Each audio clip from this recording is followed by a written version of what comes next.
নমস্কার বন্ধুরা, আজকে দেখো কি রান্না নিয়ে চলে এসেছি। আজকে তোমাদের সাথে শেয়ার করব বাগদা চিংড়ির মালাইকারি। আর এই হলো আঁখি।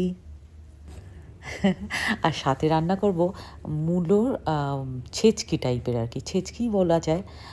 এই দেখো সুইডেনে কি সুন্দর বাগদা চিংড়ি পায়, কি মিষ্টি, কি সুন্দর খেতে চিংড়ি মাছগুলো, জানো না। আর এই আদা বাটা আর পেঁয়াজ বাটা আমি বেটে রেখে দেবো, কাঁচা লঙ্কাও বাটা। আর এই দেখো সর্ষে আর শুকনো লঙ্কা ফোড়নের মধ্যে না এই ঝিরিঝিরি করে মূলো কেটে দিয়ে দিয়েছি, নুন হলুদ দিয়ে ভাজা ভাজা হবে। আর এই রান্নাটা কিন্তু মিষ্টি মিষ্টি হবে। রান্নার শেষে বেশ অনেকটা চিনি দেবো। এটা হতে থাক। আর এদিকে তো ভাতটা তোমার এখনও অনেক বাকি। আমি ততক্ষণে এই চিংড়ি মাছগুলো ভালো করে ধুয়ে নুন হলুদ মাখাবো।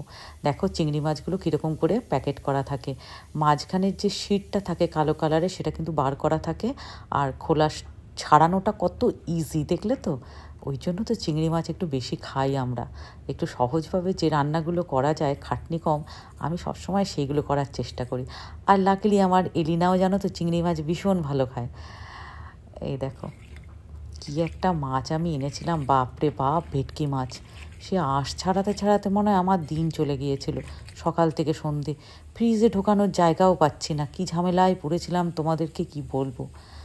এসব ছোট ছোট জিনিস জানো তো, শুনলে একটু হাস্যকর লাগে, খুব কষ্টদায়ক ব্যাপারটা যখন সিচুয়েশানটা হয় না।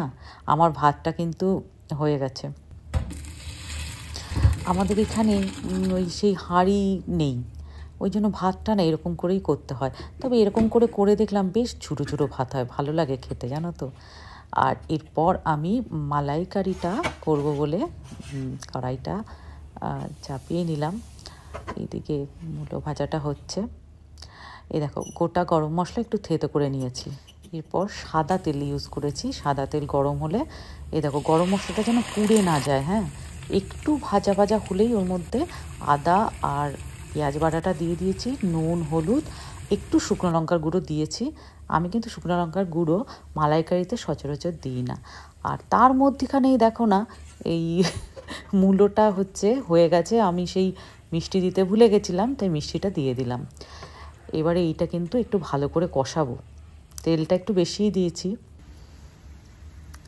এই হলো আঁকি আবার এসে গেছে।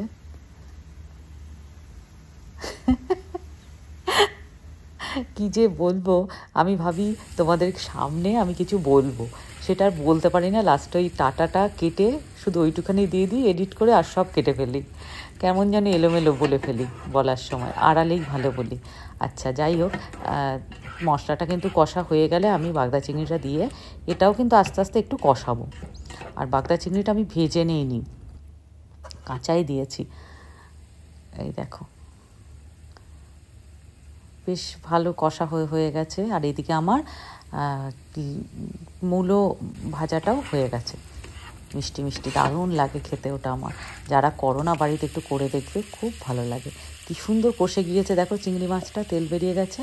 এরপরে এই নারকেলের দুধটা দিয়ে দেবো। আর এখানে এই দুধটা আমি কিনে ফেলেছি, ভালো না, তা সত্ত্বেও এই যে লাস্টবার ইউজ করলাম, আর মনে হয় দিতে হবে না। এবারে আমি নারকেল কিনে নিয়ে এসেই করব। যাই হোক, চিনিটা দিয়ে দিলাম, আর এই গরম মশলার গুঁড়োও দিয়ে দিলাম। খারাপ হয়নি জানো তো, দুধটা একটু পাতলা মতো, তাই কি দেখো রান্নাটা খারাপ হয়নি একদম, খুব ভালো হয়েছিল। মিষ্টিটা না বাগদা চিংড়ি মালাইকারিতে বেশি করে দেবে, তাহলেই ভালো লাগে। যাই হোক, আমি না খুব ভালো করে একটু যখন রান্নাটা হয়ে গেছিলো, ফটো তুলতে ভুলে গিয়েছি। এই যে এলিনাকে তুলে খাওয়ানোর জন্য তুলছিলাম, এলোমেলোভাবে দেখো প্লেটে কীরকম বাজেভাবে লেগে আছে। এইটাই আমার লাস্ট তোলা এইগুলো। যাই হোক, চলো টাটা, পরের ব্লগে ফিরছি।